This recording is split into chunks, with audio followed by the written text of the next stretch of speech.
On est toujours en attente dans le train touristique, mais encore là, on a eu une rencontre téléphonique avec le bureau de M. Denis Lebel, qui est très favorable au dossier du train touristique d'ailleurs. Et on est en pourparlers aussi de très belles négociations pour le dossier de Berceau du Canada.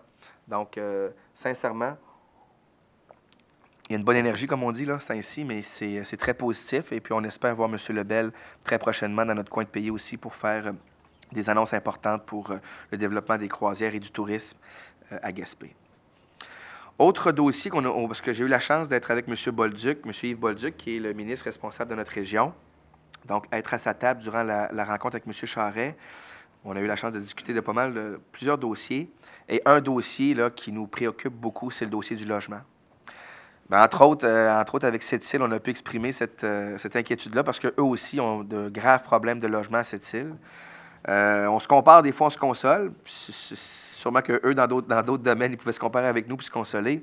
Mais vous savez, ici, on a un prix moyen à peu près pour construire un 4,5, à peu près de 120 000 la porte qu'on appelle. Donc, selon nous, c'est des montants qui sont très, très élevés. Puis à Sept-Îles, ce qu'on nous dit, là, c'est que c'est 200 000 la porte présentement construire un logement. Donc, c'est ce qui explique là, l'explosion des coûts pour avoir accès au logement. Donc, on se compare, on se console. Ça ne veut pas dire qu'il ne faut pas réussir à diminuer ces coûts de construction-là. Mais là où le bas blesse, c'est qu'entre autres, justement, dans la volonté du gouvernement de vraiment positionner le Grand Nord, on voit qu'il va y avoir des projets de logements collectifs, des logements sociaux qui vont se construire. Ils sont vraiment là en fast track, là-bas, excusez l'anglicisme, là, mais vraiment là, en vitesse grand V, là, dans tous les projets. Là, on sent vraiment que l'appareil gouvernemental là, est mobilisé pour s'assurer que le Grand Nord soit un succès, soit un projet de développement. Puis ce qu'on exprime au premier ministre, c'est qu'on aimerait avoir ce même positionnement-là, cette même volonté-là pour chez nous, entre autres dans les logements sociaux. Écoutez, ça fait 2 ans qu'on attend pour le 54 logements à Gaspé. On a hâte que ça soit conclu et ça se réalise. J'ai pu exprimer ça à M. Bolduc, qui en fait une priorité. On a un autre 24 logements aussi avec le CRI, qui devrait être annoncé sous peu. On sait que Grande-Rivière est en attente aussi. Donc, les logements sociaux en Gaspésie, là, c'est pas du luxe, là, c'est une nécessité. Puis on a besoin de ces annonces-là rapidement si on veut poursuivre le développement économique de notre coin de pays. On va terminer avec une très bonne nouvelle pour la qualité de vie de nos jeunes. Notre député, M. Mamelonnet, est venu annoncer une contribution importante à l'École Saint-Rosaire, un montant de près de 272 000 qui vient là, donner vraiment un coup de barre à la campagne de financement que s'était donné l'École Saint-Rosaire avec la Fondation, puis les coprésidents, qui s'étaient donné comme objectif d'atteindre 600 000 pour la construction d'une nouvelle cour d'école au Saint-Rosaire. Une cour d'école très, très belle qui va évidemment répondre aux besoins des jeunes, mais aussi des moins jeunes. Là. Sincèrement, on a pensé à tout le monde. Et puis, la bonne nouvelle, puis je veux féliciter les gens qui ont contribué à ce projet-là, c'est qu'on serait à peu près à 50 000, qu'on me dit, là, pour boucler le financement. Donc, sur un projet de 600 000, ça fait pas 1 an qu'ils sont en campagne de financement. Chapeau à tous ces gens-là. Un gros merci à notre député, puis à la participation du gouvernement du Québec pour ce projet-là. Et si tout va bien, cet été, il y aura la rénovation et la reconstruction d'une cour d'école tout à fait neuve pour l'École Saint-Rosaire. Donc, une excellente nouvelle. Fait que ça termine le mot du maire pour ce mois-ci. On arrive maintenant dans les états des revenus et des dépenses. Donc, comme à chaque mois, on nous remet les états des revenus et des dépenses pour s'assurer qu'on se dirige vers un budget équilibré. Et c'est la bonne nouvelle. Au niveau des finances de la Ville de Gaspé, jusqu'à présent, on n'a pas de mauvaises nouvelles et on se dirigerait vers un budget qui est équilibré. D'ailleurs, on est à faire la vérification de 2011 aussi et on espère aussi, là, dans les prochains mois, vous annoncer de bonnes nouvelles pour la clôture du budget de 2011 là, de la Ville de Gaspé. Donc, un proposeur, s'il vous plaît. Proposé, M. Kenville. Ça va pour tout le monde? Oui. En point 5, on arriverait avec le rapport des conseillers. Donc, M. Savage, s'il vous plaît. Merci pour tout le monde. Dans le dernier mois, c'est sûr qu'il y a eu, là, comme à l'habitude, la réunion de la MRC. Directement dans mon secteur, on travaille toujours à essayer de réaliser ou mettre en place ou attacher des choses pour la construction d'une résidence pour les personnes âgées. On est rendu à rencontrer les propriétaires des terrains pour voir un peu leur intention par rapport à céder une partie de terrain pour réaliser ce projet-là. Je sais que c'est un projet qui touche beaucoup de monde de chez nous. Puis quand je pense de Petit Cap, je dirais que c'est l'ensemble du quartier qui est interpellé ou qui est sensible à ça. Donc, on continue, on va de l'avant. Il y a aussi le dossier de la cour d'école à Saint-Maurice, sur lequel on travaille, qu'on essaie de finaliser. C'est un beau projet aussi. C'est une cour d'école qui va pouvoir répondre à la fois aux besoins des jeunes, mais aux besoins de la population en général. Une belle place pour se rassembler, pour aller pique-niquer, passer du bon temps. Comme le printemps s'en vient, présentement, les demandes rentrent rapidement sur des inquiétudes par rapport au chemin forestier qui avait été un petit peu laissé dans un état lamentable l'an passé. On sait que chez nous, il y a plusieurs propriétaires de chalets, donc c'est certain qu'on va essayer de se pencher pour trouver des solutions pour permettre un accès là, un peu plus facile là, à du monde qui paye des taxes pour des résidences secondaires ou pour des chalets. Donc, ça fait le tour pour moi, M. le maire. Parfait. Merci, M. Savage. M. Quenneville, s'il vous plaît. Monsieur le maire, bonsoir tout le monde. Pour faire le tour un petit peu, dimanche dernier, je suis allé à une rencontre du club de 50 ans et plus, on appelle l'âge d'or, à Saint-Marguerite. Je pense que c'est un club très, très dynamique, puis je les félicite parce que j'ai vu là des activités pour un mois à venir qui font en sorte que ces gens-là ne s'ennuient pas puis ils sont impliqués dans tout. Je rappelle aussi les jeux qui vont avoir lieu le 9 de juin, ici à Gaspé, les jeux des 50 ans et plus, donc les inscriptions sont faites jusqu'au 1er juin. C'est un rappel, j'encourage tout le monde à participer à ces jeux. Un gros merci aussi à Mme Lorraine Blais qui a fait le tour de tout sur le programme MADA, c'est-à-dire l'aide aux aînés, la municipalité aide aux aînés. Je pense qu'elle fait un très bon travail. Elle a fait un très bon travail, Mme Blais, et on la remercie aussi. Des citoyens de Corte-Réal ont eu des inondations la semaine dernière. Je pense que la ville de Gaspé, je remercie les travaux publics pour leur présence et leur affabilité envers les citoyens. Donc, tout le monde, il n'y a pas eu de danger. Tout le monde est passé sans risque. On a vu que les pompiers et le service technique de la ville étaient là, présents. Il y a des travaux qui vont se faire à la salle de Saint-Marguerite pour aménager les toilettes, tout le système sanitaire. Donc, dans les semaines qui viennent, il devrait y avoir un projet qui est mis en marche. La semaine des bénévoles aussi, du 15 au 21. Félicitations à tous les bénévoles qui sont dans mon quartier. Je les remercie parce que sans les bénévoles, je pense que la ville serait quand même stagnante sur certains points. Donc, ça en prend des bénévoles, puis merci beaucoup de leur implication.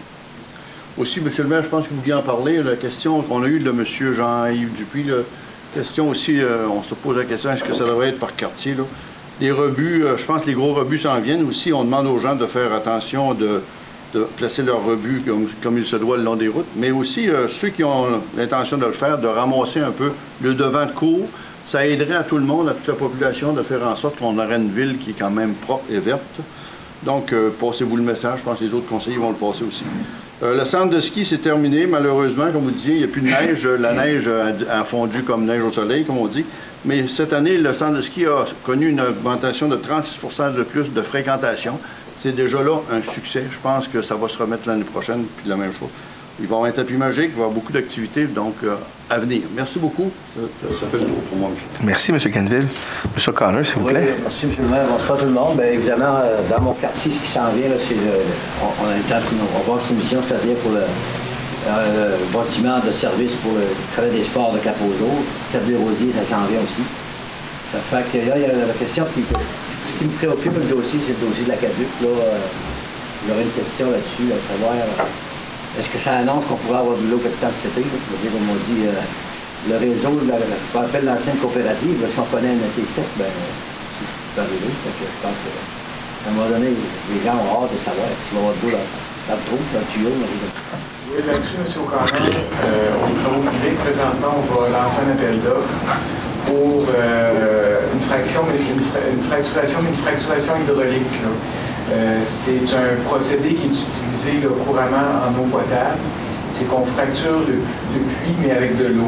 Il n'y a aucune utilisation de produits chimiques. C'est pas dangereux pour l'environnement ou pour la santé des citoyens. C'est pas la même qu'on parle. Non, c'est pas du tout la même chose que la fracturation en produits pétroliers. Donc, on s'attend à faire cette fracturation-là d'ici probablement 4 à 5 semaines. Puis, à partir de ce moment-là, ça devrait nous donner un puits qui va avoir une plus grande capacité. Puis de là, on va pouvoir raccorder les résidents.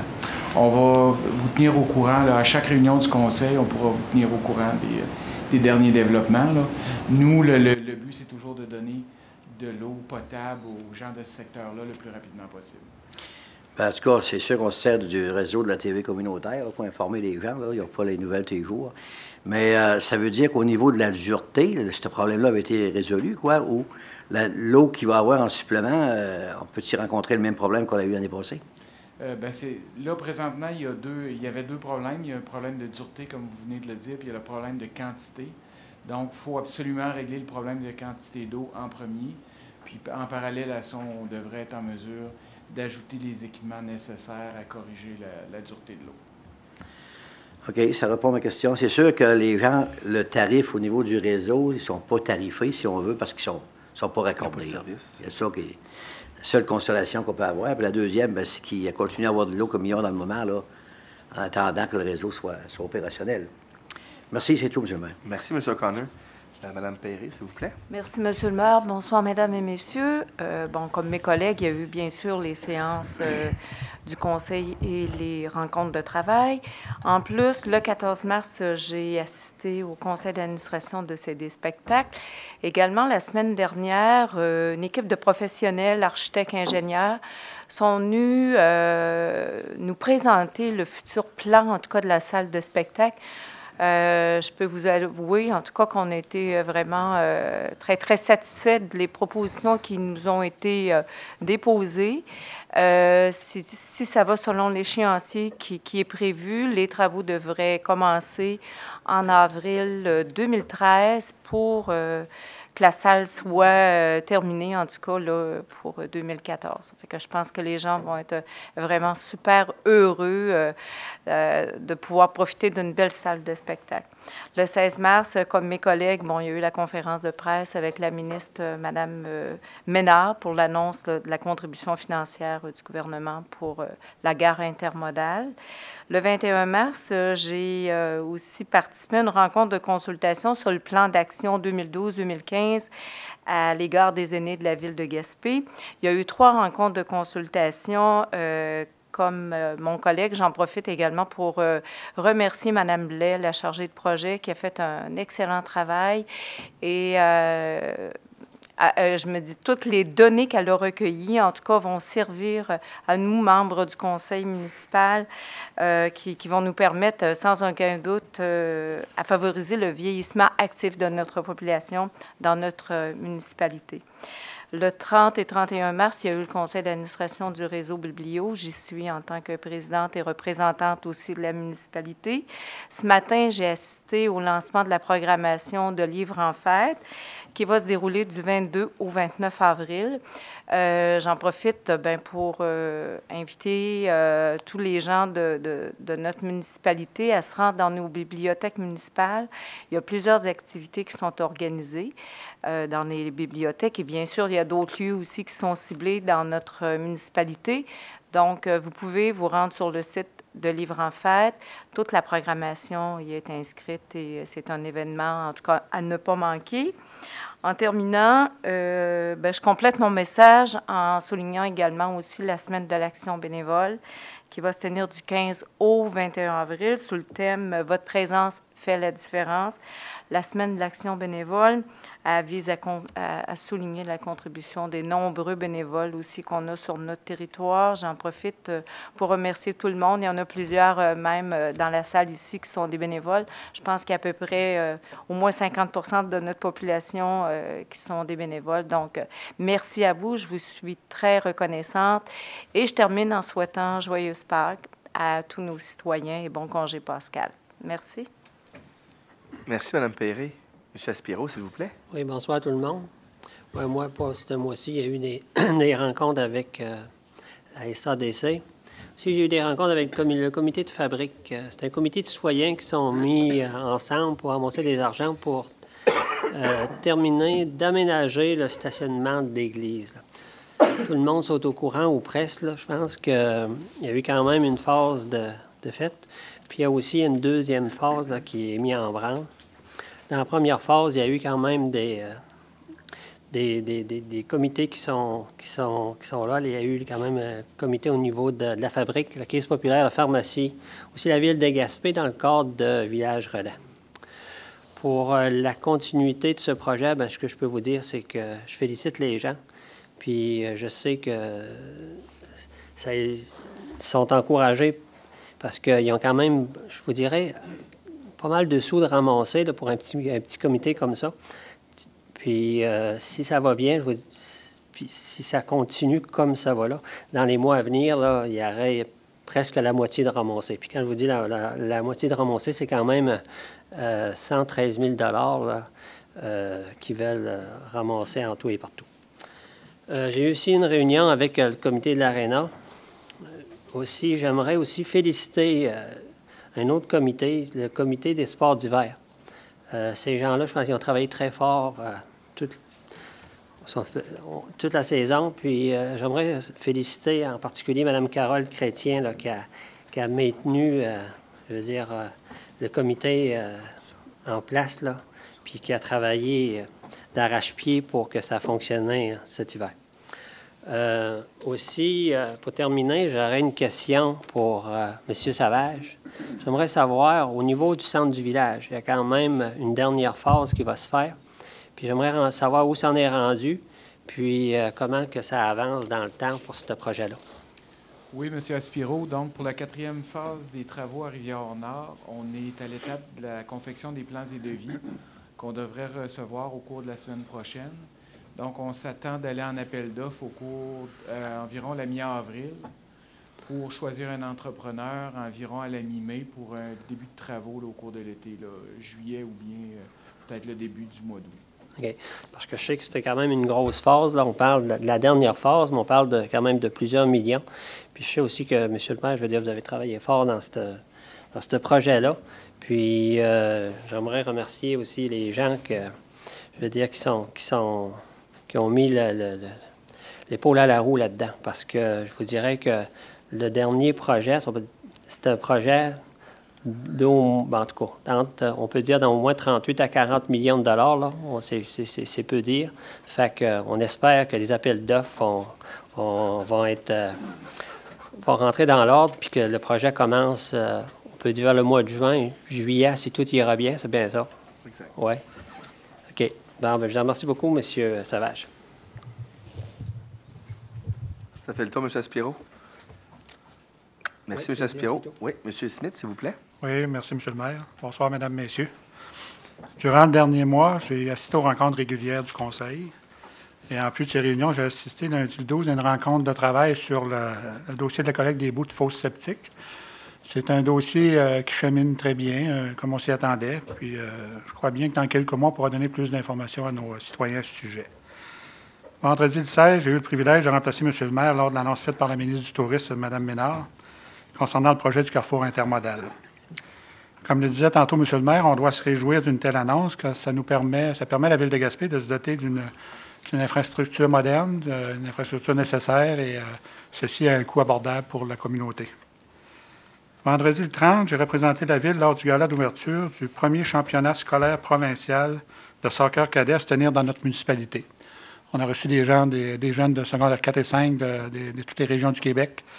Et d'ailleurs, je profite de l'occasion pour féliciter et remercier les nombreux bénévoles qui ont donné de leur temps pour faire de cette compétition une réussite. Je pense qu'on ne le dit jamais assez. Mes collègues l'ont dit tout à l'heure. Si on n'avait pas nos bénévoles à la Ville de Gaspé, il y a des activités qui n'auraient pas lieu. Alors, je les remercie, je leur lève mon chapeau. Voilà, M. le maire, c'est tout.